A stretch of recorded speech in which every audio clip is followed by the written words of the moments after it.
is. Yeah. Because I thought. You're right.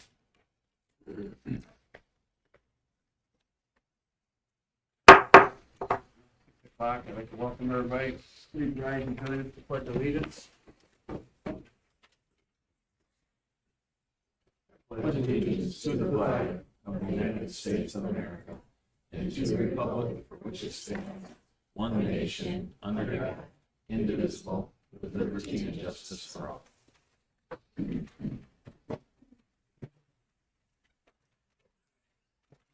Roll call. Brad Doobie, Present. Kitty Govorchek excused, Paul Govorchek excused, Bonnie Holstein, Present. Chris Ravish, Present. Leah Rulo, Gary Yarrow. Here. 5-0. Sure enough, the weather change. I hope everybody was ready for that. It's a little bit cold. I think deer hunters like to wish them all the best as they go out to the woods. Maybe they'll have a little bit of snow there. The only place we really need it. So. Okay. Any additions, deletions, or changes to the agenda?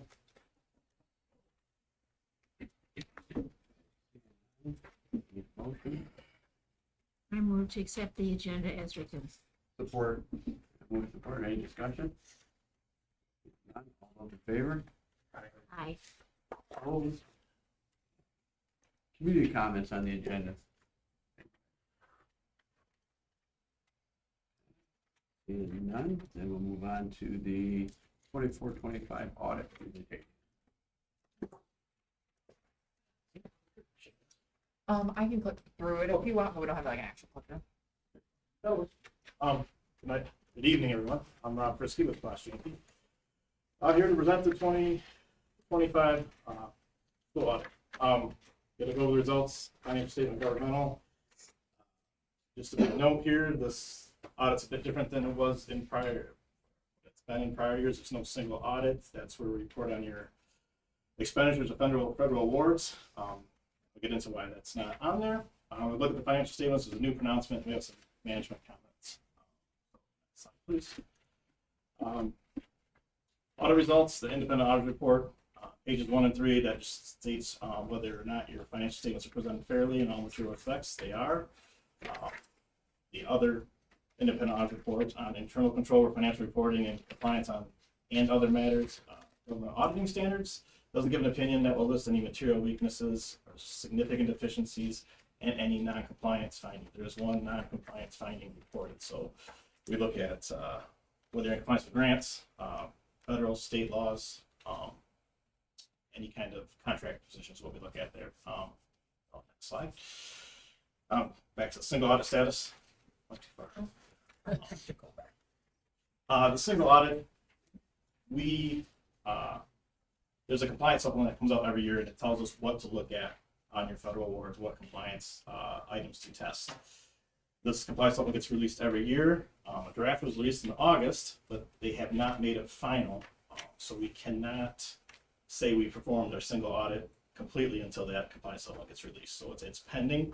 We don't have a date of when it's going to be released. The government shutdown kind of delayed it even further, as far as we know, and I don't have a date of when it's going to be released. Michigan Department of Education, this gets reported every year with your audit report. It didn't get submitted this year yet. MDE is aware of it. Their guidance is just send it to us within 30 days of the report being released. Out of our control, out of management's control, so nothing we can do about it, just sit and wait. Next slide. I went out of order here. I didn't want to put this together. So back to the material non-compliance. Michigan law, you have to your expenditures have to be within budget. This year you had 7 total function levels that exceeded the expenditures exceeded budget. Those are disclosed on page 24 of the report. So it was a pupil. I don't think it's in it. Sorry.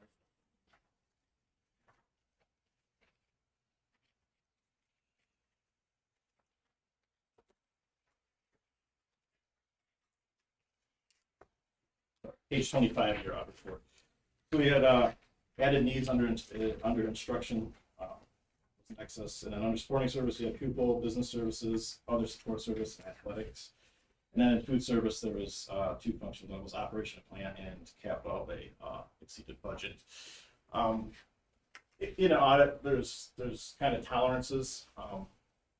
Because there's 7 function levels that exceeded budget, it's a compliance finding, non-compliance. If it was immaterial non-compliance, just be a note in the financials, but Pinconning Schools has a pretty good history of being in compliance with budget. This is the first time you guys, that I can recall, and looking back, that you've been anything that exceeded budget. And the reasoning behind it was you had a key personnel change right at the end of the year, worst time for budget-wise. So the budget just wasn't updated to those function levels to reflect appropriately what you were spending. Your total budget, both on general fund and food service, you were under budget. So it's just the function levels that deemed you here. So it's not a small deal, but not a huge deal. So again, it's just a non-compliance finding. If it was repetitive or seemed systemic, it would be an internal control issue, like a significant issue, material weakness, where you might have some additional reporting to do, but that's not the case here. Next slide. This is your statement of that position. Just kind of cover this. You guys pretty much see this once a year. This is your full accrual balance sheets where we pick up your fixed assets that just get expensed in the funds. Here they get picked up as purchase asset and get depreciated. Also pick up your pension and OPEB related liabilities, deferred inflows, outflows. Last year, just to know, your OPEB, which was normally a liability for years, it flipped to an asset of $370,000. This year, we're going to be even further to $2.8 million. So it's kind of out of your control, but it just goes on here. It's the state runs the pension system and OPEB. So just kind of first with the report, just kind of know the changes there. Next slide. Fund balance sheet, or statement of revenue, expenditures, and changes in fund balance.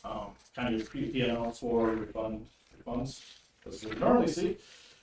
Decreased general fund about $828K. Mostly your federal state sources revenues decreased. I think last year we spent the last of the ESSER, so we expected a decrease there. Expenses kind of stayed the same, so that's kind of a loss there.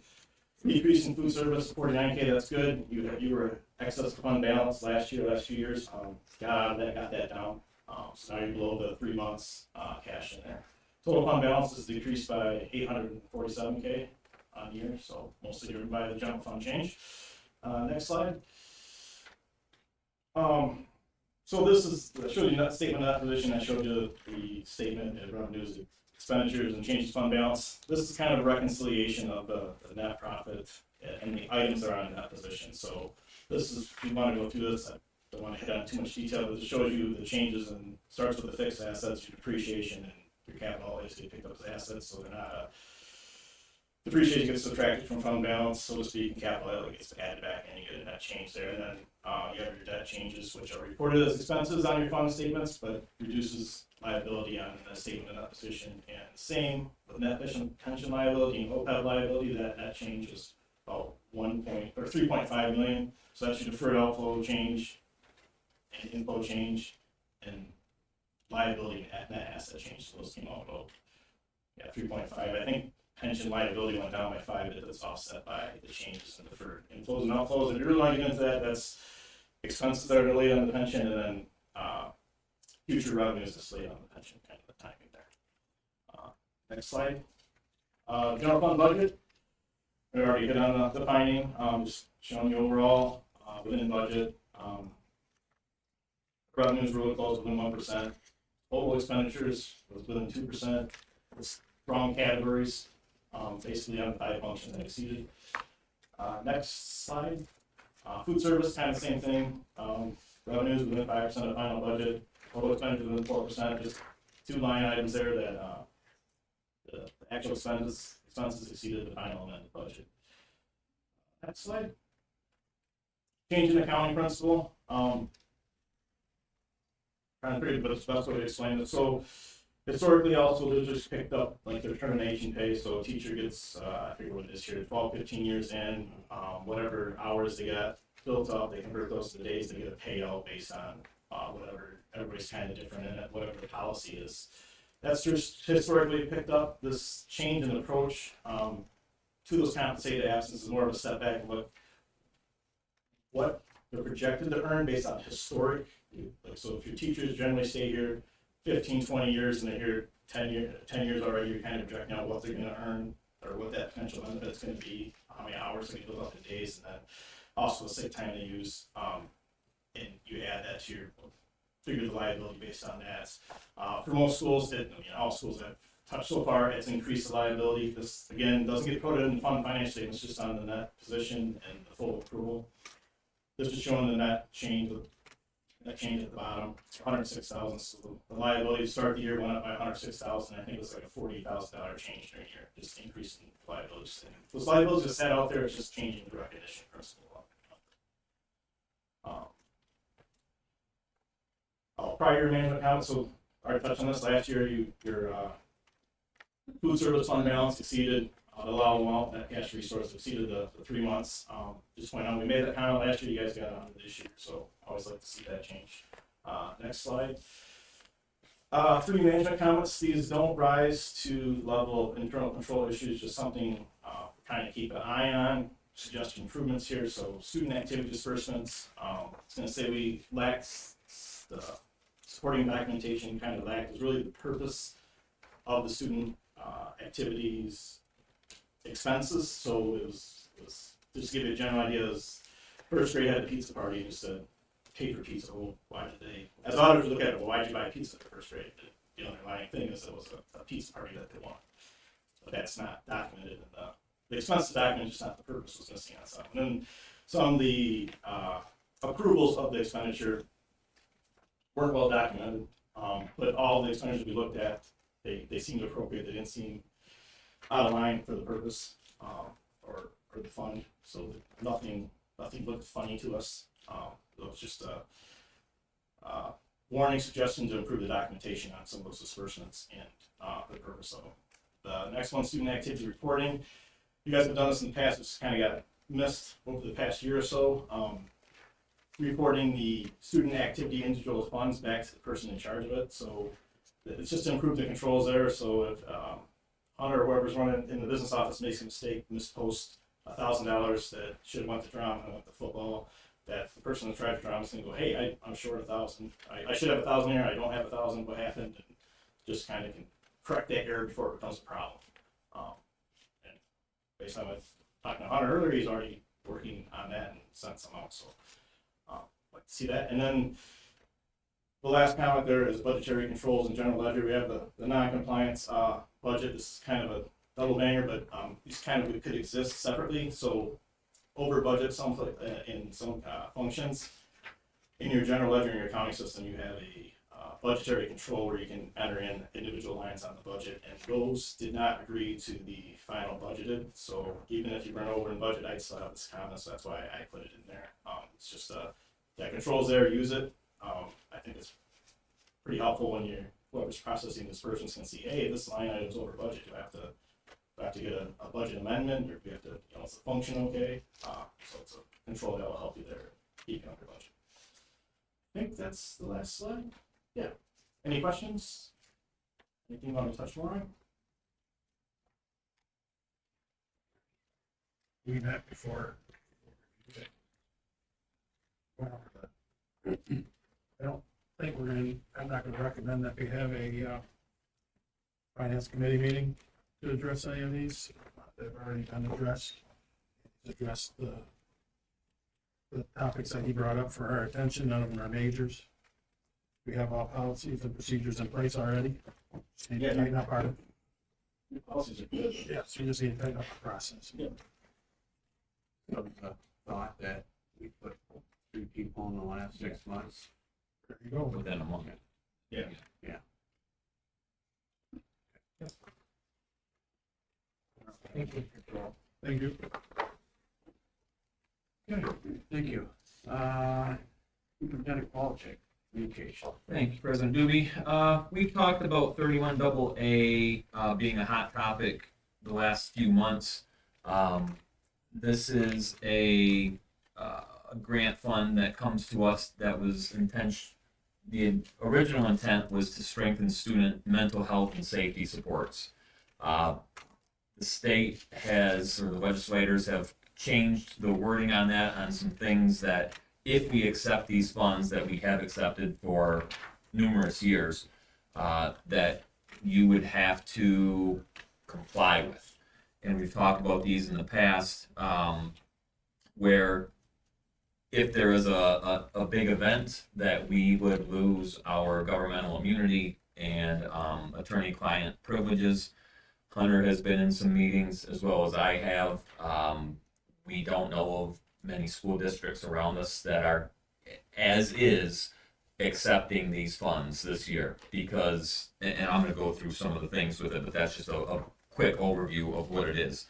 We had a Troon update last week, and a couple things that have changed. The final day to sign up for this money is now November 30th. It was going to be the 15th, but they gave us a couple extra weeks. We're hoping that some of these things that you're going to hear about in the next minute change. I don't know if they will, but some of the problems, the legislation doesn't define a mass casualty event. This is from the Troon Law update that they gave us. Any of the conditions listed can trigger an investigation opening the school districts to considerable more liability. The way these are written, and even an incident impacting one individual could open us up to problems if there was a bomb threat, parking lot, car accident, a fight at a sporting event that needed a surge of emergency personnel. All of these things could kick this rule into place. If we do not accept this 31 AA money, last year, did you say it was like 160,000? Well, Last year, 24-25, we received about $123,000, and I think we have about $70,000 of carryover. this year that we have This year. for sure that we have to use. Yeah. So not accepting it, it would cost us that money this year, which is a lot of money. 123? And it actually increased, the amount increased. So it would be at least that, if not more. So what would happen to the school district if we did accept these 31 AA funds, which are very important to us, and we use them for a lot of things, including our mental health for our students and the school resource officer. But investigations could open the school to considerable more liability. We would waive our attorney-client privileges, which no other institution has to give up. Could lead board members needing to get their own individual attorneys, as they could be open to criminal charges. If we have an incident, a school district may not be able to survive, was one of the main points that Troon said. Now, big incidences like these are few and far between, but it just worries the attorneys with these. And not survive financially because we could be sued. Everyone, yeah. No time frame listed, so this waiver could apply to past, present, and future events. They're a little worried about that we accept this money, could they now go back 3 years and look at something? Not that we have anything, but some schools or even in the future, that's a worry for the Troon attorneys. You're talking about like an Oxford type of. Yes, yeah. Well, but it doesn't list that specifically. That's what the intent is, but that's not what this new legislation reads. They're reading it as it could be as small as, like they said, like a bomb threat at the school. Let's see. Reason to accept is because they are essentially, these monies are there to support our ongoing work in student mental health and school safety. That's the main thing. That's what this money goes towards. And if we don't accept it, we're not getting rid of those things as of right now. It's just that would come out of our general fund as of now. But we also have the 70,000 carryover from last year that would get us going a little bit. So we have time to accept. We have November 30th. We do not have another board meeting between now and then, though. So that's why I'm bringing it to you now. Troon did not come out and say do it or don't do it. They did recommend that we adopt a resolution, whichever way we go to address the waiver if we choose or don't choose it, or maybe even authorize me to accept the funds in these next 2 weeks. Because they said hold off as long as you can, because that last week there could be a change, there could be some things that change with these rules that change our minds. It's no action declining. Correct, yes. So if we take no action, it's the same as not taking the money. It is, yeah, I wouldn't accept this money if the board says no at this point. And that's why we're doing this. Normally, we don't even have this discussion. It's just I accept it, Hunter does the paperwork and we get the money. But because it's such a hot topic and it's a large amount of money that we would be decreasing, that I'm bringing it to you so that this is what it would cause if we turn this money down, which seems like most districts at this point are. So we do have board action in the non-consent for you to discuss this a little more. What I'm considering is that, could the decision be a flexible type thing for me that says, if this does not change, we are, the superintendent will not act on it. There's kind of two things. If it stays the same with no changes, do we want it or do we not want it? If it does change and they go a little bit more lenient on these attorney-client privileges, and I think then that makes it easier to accept. Then it's just like it was last year.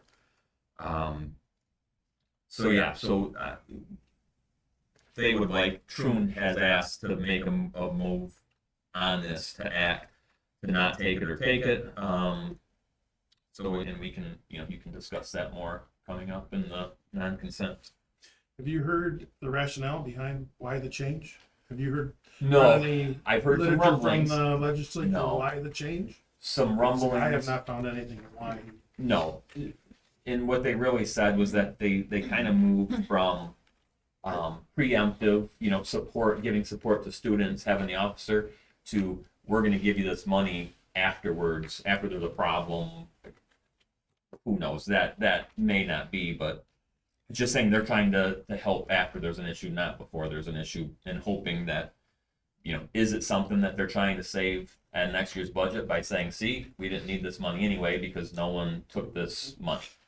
That's what the superintendents are feeling, that they don't want us to accept it, so then they can say, well, we can pull this $10 million out of the school budget because you don't want it anyway.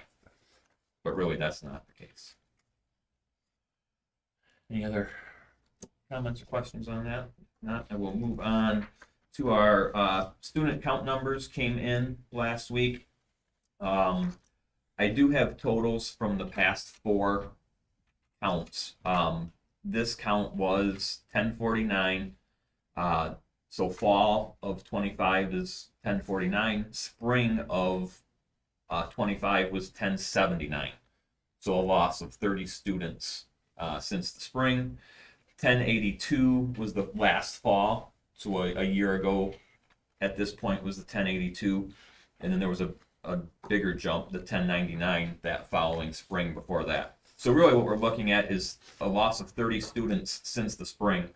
So I did some digging. I had the administrative assistants help, and Miss White in the counseling office really helped a lot. She came in and we looked over some numbers. I gave her some sheets. What we know of is that there are 27 students that moved out of the area with their family. There could be others that haven't responded. We do have a nice survey that we give to parents if they leave us. Many choose not to answer it, but 27 did move out of the area. We had 10 students that transferred to alternative online type stuff, type classes. How many was that? 10. And these numbers are not going to equal to the 30 because That's we what I- also gained students. We may have had 30 students come in, so these are just numbers that we know of. We do know of 6 school of choice students that left us. 3 went to homeschool, and 4 returned to their home school where they lived previously, and for some reason, parents' job changed or whatever it may be, so now they went back to their home school where they were school of choice from us before. So this isn't the full list because, like I said, a lot of parents did not answer that survey, but this gives us an idea, at least, of some of those students, of where they're going, and we'll keep looking at that and keep trying to get. How many students did we bring in from other district school of choice? Do you know that? No, I'm not sure. I'll check on it. I'll bring that back. It's a good question. So losing students. There's a lot into that number, like it's sick, 'cause there's adding. There's adding too, yeah. And there's the parents that we don't know. So, yeah, there could be 30 more students that left us and we, added 20. Do you know which grades? Of students that left? No. And we did that, a little We of that. lost our count by elementaries or? Oh, yeah. Ooh, we do Did we have lose that right an here. Yeah, elementary or? I do have that. The Winwood Elementary since the spring went down 33 's a 5. teacher. What's that? 33 is a teacher. Yeah, but it's spread out I over know, 12 that's why- grades, 13 grades. So, yeah. Linwood Elementary lost 5 since the spring. Pinconning Central gained 10. Pinconning High School, I don't have to say Pinconning. High School lost 23. But again, that's different because of your graduation numbers. Mhm. If you lose more, which we had a nice graduating class this past year, so that does make a difference. In the middle school, lost 21. So, and then we also lost 1.5 FTEs from St. Michael's School too. So that's not equal apples to apples because we have certain hours that we use the FTEs for those students. So, yeah. So that is where we, and it's very similar from the spring to the fall. It's maybe a few different. So we will keep looking at those, but we obviously are going to look carefully and closely at all of our openings, and especially coming up, for the next year. That we have to fill, or is there another way to change that?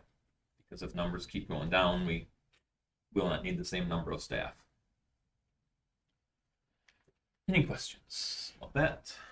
That's both bad news, Andy. So far, we've lost $453,000 this year in those two first comments. Great meeting, isn't it? Oh, yeah. The next one's similar. St. Michael cooperative agreement that we have with staff. We have 3 staff members at St. Mike's. One of them works partially with our school district and then does the PE there. That one really isn't an issue, but we have found that 2 of them, the title and art teacher and the computer teacher, we give those, and that is costing our district money now. I'm assuming when it was originally set up, this was not costing the district money, that it was a wash.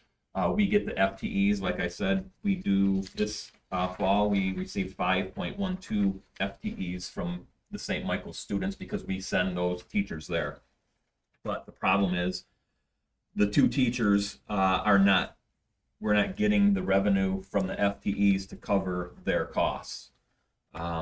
So it's my recommendation that as of next year that we do not do that cooperation for those 2 teachers. We don't want to be pulling out of the Pinconning School general fund to pay for teachers, at a different school that's not that part of our school district. Why are we waiting till the end of the year, not second semester? Because, well, my thought was, and that's why I'm bringing it to you, we could stop at second semester. My thought was, this has been happening, I don't know how many years how long it's been since we started this, but to switch that in the middle of the school year would be very difficult for them, I would think. I can ask, maybe it wouldn't be difficult if we stop it, in January, that second semester. Is it because of their student count? Our FTE's gone down because of the size of their school? We're They're- getting a less FTE? and it's Because they're both. in less contact with less students? There are less students and our teachers' salaries have gone up. Insurance has That's a gone up. different group. Less hours that they're No, spending it's in the their thing. classrooms Our- too, right? Those 2 teachers also their salaries have gone up and their They're in a insurances have different gone group. up. They're not in our teachers union. One is. One is? That's another weird thing. One It of them is. is in the teacher union, yep, and the other one is not. So with those increases and the decrease in the student FTEs, it has cost us to lose money, which we do not want. So What was that total again? the total Loss? loss for the year is 71,809. So for the second semester, if the board, Be 35. it'd be 35, yeah, a little over 35 in savings. So that, like I said, that my recommendation was at the end of the year. I did contact our lawyer to make sure things were okay, that there's nothing that, because we are paying, and they said, yeah, you're fine, you started the year, as long as you have a plan, you're good.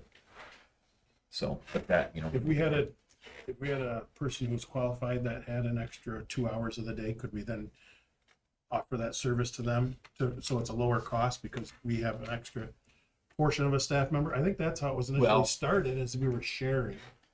like our PE teacher is Yes, now, and that's sharing, probably so it's a sharing of cost.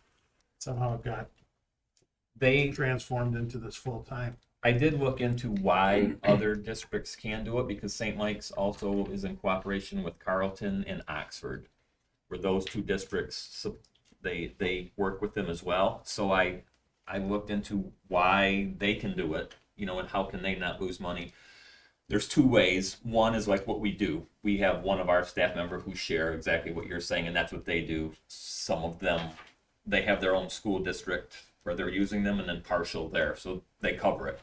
The other is an online version where I could be from Oxford teaching the class online where I'm on a screen, but I also have 30 other schools that are also watching it. So now the FTE count is way high. You may have 30 schools times 10 or 20 kids, a lot more FTE than just the 10 kids that you're seeing per hour. So that's the other way, which we don't have. So with the two that I'm talking about, that's not an option unless, like you're saying, that we had openings here where they taught with us for 3 or 4 hours and then would go over there for 1 or 2 hours. And I did ask if they were willing to keep the PE as is, because that's okay, and they love that, having that relationship, and it's beneficial for both. But when it's not beneficial for both, we can't What do keep the other going. two teachers do?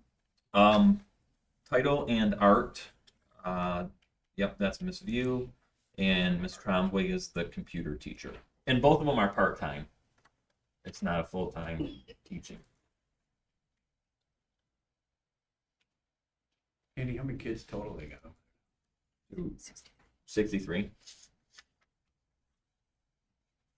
Yeah.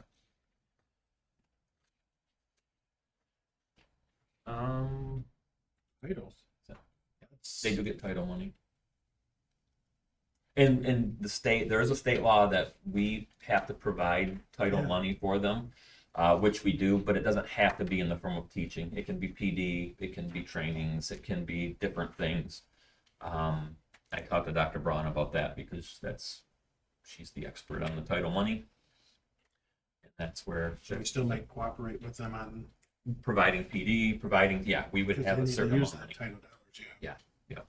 We would do that. So if that, like Mr. Ravish has said, that is an option, and we would work with them. I will still bring it up. We do have some time. This doesn't have to be decided on today, and I can bring back more information the next meeting. And finally, some good news. I did receive a letter from our pupil accounting auditor, Ms. Kim Browning. Very complimentary of our staff, especially Lydia, for the organization to make our audit very accurate and timely. She praised us. It was a nice email to get, so very thankful for all their hard work to make our pupil accounting audit easy for our auditor. That's nice to have. So that's it. Thanks. Right, student rep. I'm Sophia Deal, and I'm doing the school board report. Middle school wrestling, it was about a night full of grit and fire as the Pinconning Middle School Spartans went head-to-head with Obermont Standish in 2 tightly contested duels. The Spartans came up just short, falling 27-18 to Obermont, 26-18 to Standish, but the effort on the mat showed pure Spartan toughness and what it means to wrestle for glory. Earning hard-fought wins for Pinconning were Haley Haberkamp with 2 wins, Peyton and Cecil, Amelia Richard, Mari Thomas, Kobe Richard, and Jones Ballard, each displaying relentless energy and Spartan pride throughout the night. High School Student Council, the Fall Blood Drive sponsored by Student Council, collected 15 life-saving pints of blood. Halloween in the hallways was a huge success as 50-plus volunteers distributed candy and other treats to hundreds of local children. A big thank you to all who participated or donated candy to the event. Student Council members are planning Gratitude Week 2025. Featured events will include a coloring contest, gratitude videos posted to social media, dress-up themes, a gratitude gift for students, and the exchanging of gratitude cards. Middle School Student Council. The Middle School Student Council received a grant with the help of Mrs. Van Dries from Bay Area Community Foundation, Dow Community Gives, for the 6th and 8th grade volunteer project at Aranet County Animal Shelter later this month. Counseling Office. On October 28th, our 10th and 12th grade students experienced Bite of Reality, brought to us by United Financial Credit Union in the Counseling Department. Bite of Reality is a fun, safe, and interactive hands-on activity that appeals to teens while giving them the taste of real-world financial responsibilities. Students were given a fictional occupation, salary, credit score, student loan debt, credit card debt, and medical insurance payments. The students then walk around to various tabletop stations to purchase housing, transportation, food, clothing, and other needs. Fortunately, the game also includes a credit union to help with their financial needs.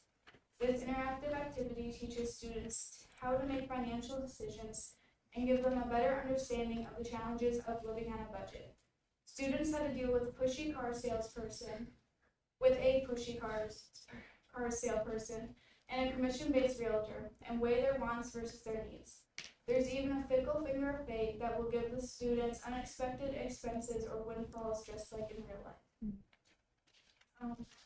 On October 29th, the Schools to Tools mobile field trip semi visited Pinconning High School. Our 9th grade students, as well as many of the upperclassmen, had the opportunity to check out the challenges and stations. The goal of Schools to Tools is to expose students to the skilled trades. A program of the Michigan Regional Council of Carpenters and Millwright students engaged in challenges such as nail and screw drilling, framing, virtual welding, as well as several virtual reality experiences. Students also had the opportunity to learn about all of the educational opportunities, salaries, and benefits of the skilled trades. And that's all. Thank you. Virtual welding. All right, reports administrative staff. John, anything? At Central Elementary, we'll be having 4th grade parent teacher conferences this Thursday and 3rd grade conferences on the 20th. And also on Friday, our 4th graders will be visiting Delta College for a play.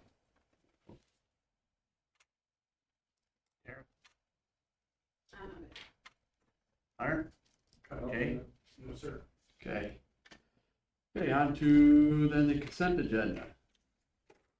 Approve the consent agenda of the bills for a total of $633,421.17.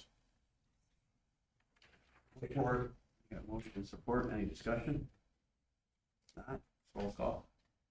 Yarrows, Yes. Rulo. Yes. Doobie, Yes. Bonnie, Yes. and Chris Rash. Yes. 5-0. And now on to the non-consent agenda. I move to accept the 2024-2025 audit as presented. Support, any discussion? Here, you do roll call. We'll do one. Bonnie, Yes. Chris. I'm Yes. sorry, should have been Gary. Yeah. And then Chris, yeah. Yes. Leah. Yes. And Brad. Yes. 5-0. Okay, now on to the 31 double A.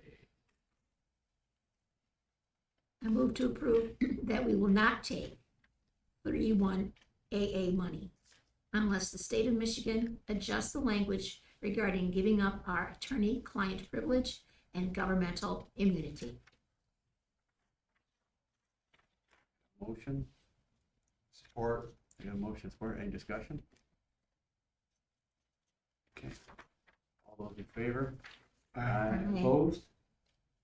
Okay, and first reading of Neola policy. I move to accept the first reading of Neola Policies, Volume 40, Number 1. Support. Okay, motion support, any discussion on that? See none, all those in favor? Aye. Opposed? Okay. Okay, public comments.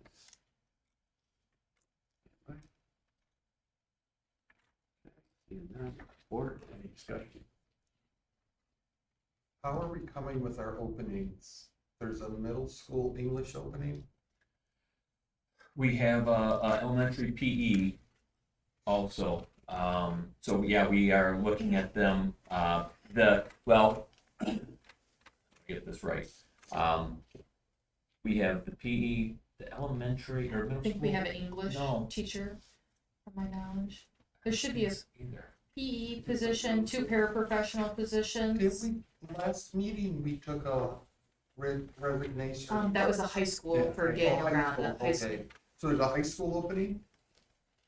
correct. High school. Yes, we have a sub in there. Looking at the room, like, yes, we have sub, correct, We current have sub in there. Mrs. Borden on long We term. have So. Long-term, English and elementary PE. Yes. And I know they're collecting resumes and getting ready to do some interviews, so we're ready to start second semester. Maybe even quicker if the graduates are done, early December. We don't have to wait till second semester. As soon as we get them, we can go. And then we also have a football coach. Yes, did we really? Did we? We didn't have to put out, normally we don't put coaches on like our actual. For agenda resignations? For resignations. Okay, yeah. Mr. Floyd has been we've been accepting the applications for those for a few weeks, and Right. he's starting to set up the team, and, how are we gonna do it, and who's gonna be on the interview Yeah. team for that. He got a whole week. That would be posted on our Come in. webpage. Yeah. Yep. Okay, anything else? I just want to make the comment that I think that tomorrow's assembly for the veterans is just a wonderful idea. I know my husband's looking forward to coming tomorrow. Great. so. Thank you. No. Motion. Adjourn? Got that, any support? Got more support? Any discussion? Seeing none, all in favor? Aye. Opposed?